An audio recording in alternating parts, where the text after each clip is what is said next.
Welcome to this week's episode of the Sports Curious podcast. I'm your host, Amy Butchon-Siegfried, and I am joined by Mr. Basketball himself, Scott. Scott, welcome to the podcast. Thank you for having me. It's an honor. This is March. We've got March Madness, so we're excited. I'm excited. I mean, there's nothing like this time of year, and purely because you're getting great basketball for almost, I wouldn't say 24 hours a day, but for 12 hours for 4 days straight, and it's incredible. Yeah, other than the Super Bowl, I think this is the most exciting time of year, and we get basically 3 weeks of the Super Bowl. This is a true statement. We for those who don't know, March Madness is a single elimination tournament, both men's and women's, and that's what makes it so exciting. Single elimination means, right, you have a bad game or you have a great game, you're in or you're out. Like there's no opportunities for a series. We're not drawing this out. This is play your heart out, and if you don't, you're not moving on to the next round. And unlike, baseball or basketball, which are 7-game series, one bad game, you're done. Right. So, a little more semantics for those who are newish to March Madness. What we really want to do here is provide you with conversation starters. There's no need for you to spout off names of these athletes that we're talking about. It's really just taking in the concept of what we're talking about and utilizing that in conversations because everyone is filling out a bracket. And that is something huge, obviously. So, the one thing we want to note up in the beginning is the difference between the men's and women's games. They're essentially the same, but the men's game has two 20-minute halves, so they play two halves, whereas the women have 4 10-minute quarters.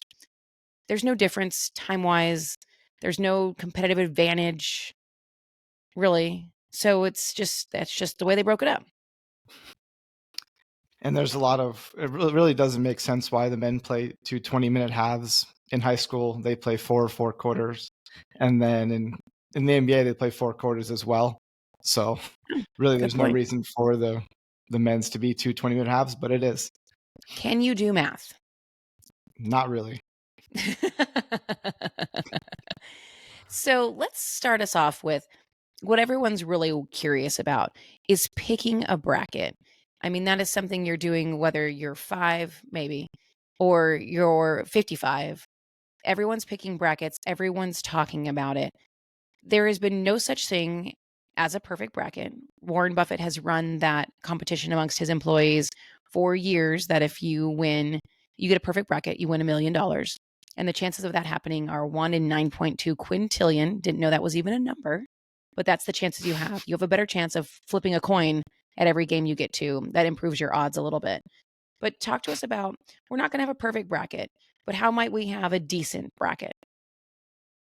The perfect bracket does not exist, and it will never exist. Last year, we saw a number 1 seed lose to a 16 seed, which is the lowest seed for only the second time in history, which everyone automatically picks top number 1 seeds first round. So that blew everyone's bracket up immediately. So I would still pick the number 1s in the first round this year. A lot of upsets that we typically see in the past would be it's a 12-5 matchup, so the 12 seed versus the 5 seed. But last year, the 12 seeds went 0-4. So that kind of blew the myth. I don't know if they're going to come back for vengeance this year since they were shut out last year. And one of the more popular picks that I'm seeing right now is the 11 seed to beat the 6 seed. Okay. Do you know why? No, I have no clue. 3 of the 11 seeds actually won their conference tournaments. So they're coming in hot, a lot of momentum. So Oregon... What teams are those? Do you know by chance? I do. Let's run through them. Oregon kind of had a rough year with injuries, but they got healthy towards the end and won the Pac-12 championship. And so they're 11 seed, and South Carolina is a 6 seed. So a lot of people are picking Oregon. NC State had a rough year, but they actually made history, winning 5 straight games in the ACC championship to make the tournament. And if they do win, they have DJ Burns, who was the ACC MVP of the tournament. He's this big man with silky moves, great shot, great personality. Everyone loves a big man. And they're facing Silky Texas. moves. Are these his dance moves or his basketball moves, or maybe a little I bit of mean, both? it's the big dance. So, I mean, This is true. basketball and dance moves. And they're facing Texas Tech as number 6 seed. And then we've got Okay. New Mexico, who won the Mountain West Championship. And they're actually favored over Clemson, despite being the 11th seed. Okay, so if you want to mix up So, your bracket a little bit, there are some options. Now, those are yes. typically ways you can mix it up. Mm-hmm. And I would say another way to do that, if you want to pick by color. So this is not for the women's brackets, but for the men's bracket. Since 2002, with an exception of 2 teams, every team that has won it all had blue among its primary school colors. So when you think about it that way, there's an option if you go through, pick the teams that are blue if you don't know what to do with it, or pick the mascots if they fight each other, whatever that might be. However you want to pick your bracket, pick it that way. And honestly, it's probably the best strategy since 2 of the 4 number 1 seeds are blue with UConn and North Carolina. That's true. And But I think also mascots fighting is also a great way to pick it. I mean, I guess why not, right? Well, and I've fully admitted before there have been times where it's like we're so busy this week, I forget to pick my bracket, and you can go in and hit autofill. And I have done that numerous times because I've just run out of time. There's no thought process. And I've done quite well usually. Last year, I don't think so much, but typically it does pretty well hitting the autofill button because it's a crapshoot. Typically, Mm-hmm. you have your number 1 seeds that end up coming to the top as it gets toward the end of the tournament. But in the middle, you have so many opportunities to gain points by just picking some of these 12 and 5, 11 and 6 teams, whatever that might be. Yeah, and even the experts end up having no clue and losing a lot of games. So, Yeah. trust your gut Yep. And have fun. I mean, I think a lot of and people have do a to. head and a heart bracket, right? Where they take their team. So I would take the Notre Dame women. You might take the Arizona men, and you put them all the way through the end because that's what your heart tells you. And that's kind of a fun one to do. But then people do the one where it's like, okay, I'm going to be cerebral and actually think about this 11 versus a 6. And that's not as much fun necessarily. No, it really isn't. And No. it doesn't necessarily do that well. No, it doesn't. So we have the women's tournament. So the interesting part about the women's tournament, if you may recall, 3 years, this is the 3rd year that they're able to use the term March Madness because previously they were not allowed to. And we had this big blow up, if you remember correctly, about 3 years ago, where they compared the men's weight room to the women's weight room. And it was just absolutely asinine. They were terrible. And the women this year, I could name you 5 women's college players, but I could not name you 1 men's college basketball player. And the women are killing it this year. And so let's start with the ladies when it comes to what the tournament looks like from their perspective. And like you said, in the short amount of time that they've been able to use the March Madness phrase, investing in women has paid off tremendously for the NCAA. It's just blown up since then. So, I mean, they made a good decision to finally let them use it. And this year, I think, like you said, it's going to be probably the best ratings of any tournament in women's history. And should we run down the number 1 seeds here? Yeah, let's go through those number 1 seeds. Absolutely. Okay, number 1 overall seed and by far the best team is South Carolina Gamecocks. They've had 2 undefeated regular seasons, and the only loss in the last 2 seasons is to Caitlin Clark in Iowa in the Final Four. That's incredible. And then we have Iowa with Caitlin Clark. Obviously, the Caitlin Clark effect is real. We saw their conference tournament sell out. We've seen her games sell out. You know, she's declared for the WNBA draft in April. And so this is our last chance to watch this phenom who has broken records. And from all intents and purposes, what I can tell, seems to be a really good human on top of everything else. But you had a really good point on why we have so many popular women players versus male players. Can you share that with the folks? Yeah, and we've had this discussion quite a bit the past few months with the rise of all these female players. It's the fact that they're forced to stay in school based on the WNBA draft rules, as to where NBA draft rules only make players go to college for 1 year. Women have to stay for, what is it, at least 3 years or until they're 22. I think they have to be out of eligibility and they have to be 22 and or 22 years old. And so these rules allow them to, establish themselves, build a brand. People get to know them on and off the court. Like Caitlin last year had an incredible March Madness run, and she was able to build that up through the off season and into this season. And we've Yeah, had so many other players like Angel Reese from LSU won the national championship. Cameron Brink from Stanford, she'll probably be the top 3 pick. There's so many different women, like you said, that we can name. it's incredible. So we have South Carolina, we have Iowa, then we have USC and Texas rounding out that women's number one ranked Mhm. number one spots in the bracket. And USC has quite a superstar in their freshman Juju Watkins. They do. Juju Watkins is looking like she's going to be the next face of women's basketball for the next 2 years since she's forced to stay in school until she can get drafted. She's this phenomenal freshman. She's broken multiple scoring records.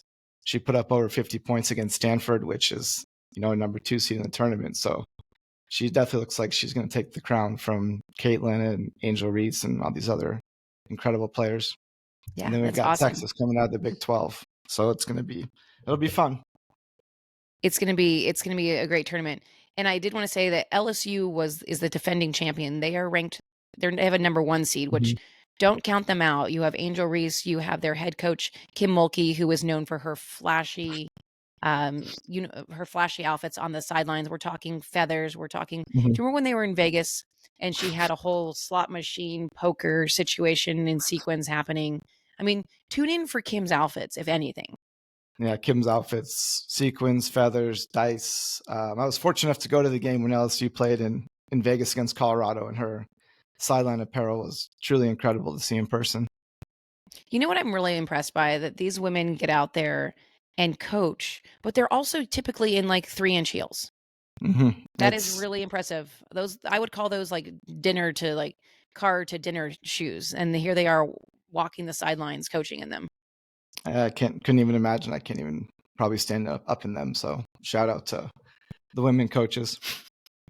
Absolutely. Well, and then we have a couple quick other players we've talked about. Hannah Hidalgo from Notre Dame, who's phenomenal. Shout out to Coach Ivy and her team. And then Paige Buchers. We've heard a lot of her previously, but haven't seen a lot of her in a while.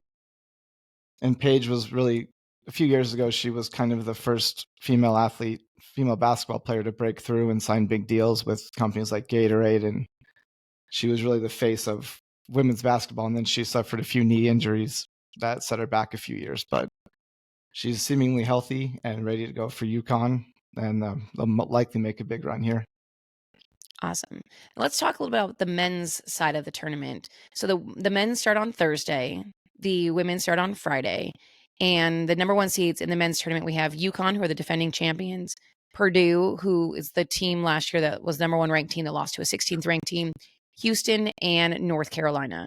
So North Carolina and UConn are blue teams, in case you're picking your brackets as we talk. And so Mm-hmm. give us a little bit about the men's side. Yeah, UConn, like you said, is a defending champion. They just continued momentum from last year. They've been pretty dominant all year. Seems like far and away the best pick to make the championship and possibly win it. But they do have a pretty tough road. They are the number one overall seed, but the selection committee made their road very, very challenging. So they've got 3 out of the 4 teams from the Final Four last year in their bracket. So it's UConn, FAU, and SDSU. San Diego State are all in the same region, so they'll have to get through those teams as well. And And they San play. Diego State and UConn played last year in the championship game. They did. So I think that would be a Sweet 16 matchup if they both win. So it's kind of doing both teams a disservice for what they did last year. Yeah, no kidding. And UConn gets to play Stetson, who Stetson, this is their first ever March Madness. So that's quite a treat for them. Here, you made I'm history making the tournament, and now you have to go play Danny Hurley and the UConn Huskies. So Let's go Stetson. Where is Stetson? Sounds like it should be something in Texas based on the hats. you would think that, but it's Florida. Okay. I'm here So for this, don't. Florida. Okay. So they got a team, and I don't know if they can make history, but we'll see. I'd say let's blow up some brackets, but I'm probably going to pick UConn to go further. So, Yeah, but that would be a let's very regardless, smart who idea. cares? Have fun. Yeah. Let's blow up some brackets. if you're feeling Let's do risky. it. Let's get wild. Okay, Yep. give me 2 or 3 players that we should be listening for and watching for on the men's side. I mean, one of the biggest ones, well, biggest figuratively and literally, is Zach Edey on Purdue. He's Okay. 7'4". He was the Oh, Naismith Player of the Year last year, and he's likely going to win it again this year. And he could have gone to the NBA, but he came back because you mentioned that Purdue lost to a 16 seed last year. And the only other number 1 seed to lose to a 16 seed was Virginia. And then the next season, they came back and won the national championship. okay. So. Maybe Zach and his all 7'4" of him will carry Yes, his team. that's the hope. And they're hoping to avoid embarrassment again. Yeah, isn't Purdue during the season, don't they have, I think their band has like a giant drum or something like that. I know Do that's you, football season for sure. I didn't say no, it's football season. I was Yeah. just kind of hoping that, maybe we would see the giant drum somewhere along the line, but probably not. I don't know if it fits in basketball arenas. This is probably a true statement. Okay, and there's a Japanese player you've been talking to me about, I believe, right? He's actually known as the Japanese Steph Curry. Oh, as you do. And he's at Nebraska. Queso. Japan. And funny thing about that is if Nebraska can win their first ever March Madness game, this guy's going to be an absolute legend. He's going to be everywhere, all over the highlights, because Nebraska is the only Power 5 team to never win a March Madness game. Interesting. So another fun story about Nebraska. This is like one of my favorite Karma stories. All I can think about is "Karma Is My Boyfriend" by Taylor Swift, right?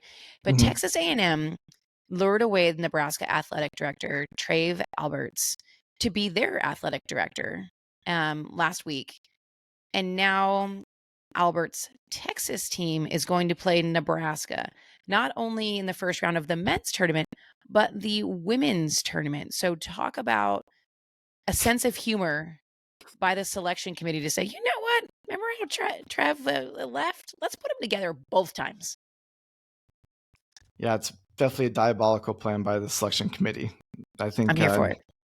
Nebraska's going to be pretty fired up to prove him wrong and actually win the game. Well, they have nothing to lose. I mean, that's kind of like we've talked about before. The 16 seeds, some of these teams like Stetson that have never been in the tournament before, they have nothing to lose. So why not come in and fight your way through the Aggies and, prove them wrong? Prove them wrong. That's exactly what March Madness is all about. Absolutely. Lots of chips on the shoulders. Okay, now a story that I love as we wrap up the men's side. Long Beach State. Talk to me about Long Beach State. So this is one of the greatest March Madness storylines we've ever had.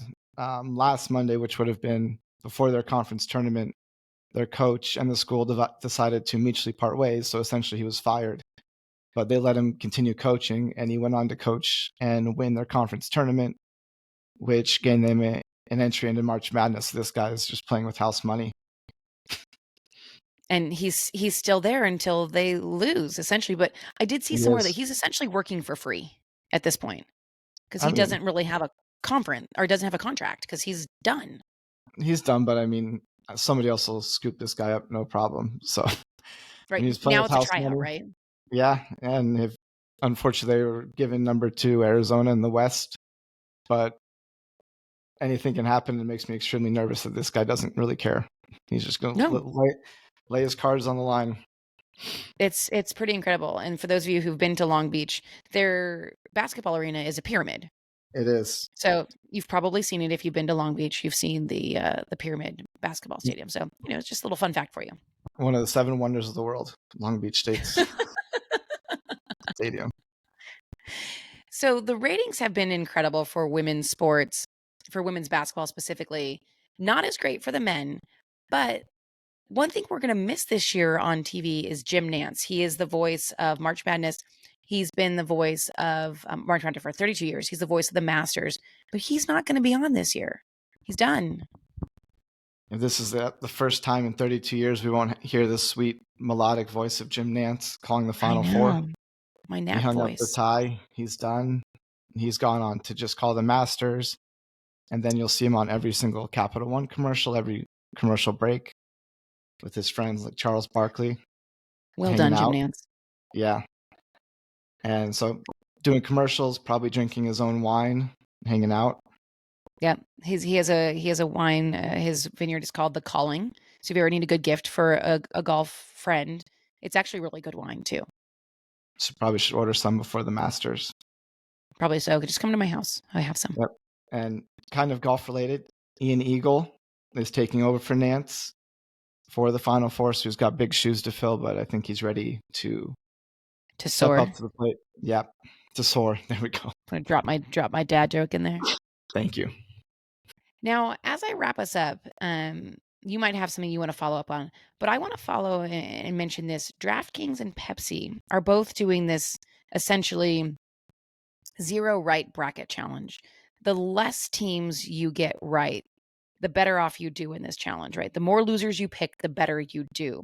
And it's kind of a fun spin that we haven't seen before, but it's probably just as hard to pick that as it is to pick the winners. Yeah, I've never tried to lose a bet, but I'm pretty sure trying to pick all losers is also going to be equally as impossible. Yeah. So, I But it's mean, kind of fun. more power to you if you can. I think it was Yeah. probably $100,000 we said. 100 grand or so. I mean, it's no $1 million from Warren Buffett, but which makes me think it might be easier. I think you'd be surprised. That's true. Valid point. Valid point. Is there anything you want to leave us with before we sign off? Let's see. We can You always have talk. some words of wisdom. Do we have two things we can talk about real quick? Quickly, yes. Okay, sports betting is going to be massive this year since we have, I think it's 39 states that are legalized at this point. So sports betting in March Madness has always been synonymous, but it looks like they're predicting like $2.72 billion to be wagered on these tournaments. And that's just legally. That's not the That's legally, yeah, illegal office pools that are exactly. happening. Yes, so that's definitely a storyline. And if you're in one of those 39 states, you're likely going to be bombarded with commercials. Mm-hmm. Interesting. All right. And then one quick last point. Yes. We had breaking news. I think it was yesterday that Omaha Productions, which is Peyton Manning's production company, they're doing a documentary called Full Court Press following the women's tournament. So we have that to look forward to coming out in May. So we've got Iowa Hawkeyes Caitlin Clark, as we've already discussed, senior center Camila Cardoso from South Carolina, and UCLA guard Kiki Rice. That'll be cool. It'll be neat to see what they go through in the mind of a champion. But it's too bad they're not, obviously, because they need to cover the tournament, that we won't get it in March when we get excited, but we'll give us some little dose of love in May, which is when we typically start to take a nap because we finally come up for air from all the sports that happen in the spring. So before the Olympics. And it's likely they're going to have a champion in this documentary somehow, with Hawkeyes, Gamecocks, and Bruins all highly rated. Should be fun. Well, of course, we do have our men's and women's brackets at lastnightsgame.com. Join us. Pick them by colors. Pick them by mascots. We don't care. We give prizes for the best. We give prizes for the worst bracket. But also we have our March Madness headquarters there right on our homepage. Click on that. We have a March Madness guide there that will walk you through everything you need to know, stuff we've talked about today and stuff additional that we haven't talked about today, like the fact that vasectomies go up during March Madness because people want to lay on the couch with a bag of ice and watch basketball. But check that out, lastnightsgame.com. Way to wrap it, right? And of course, join us for Bracket Challenge. And of course, these games, they start on Thursday. What day is that? The 21st. So enjoy. Good luck. Thanks.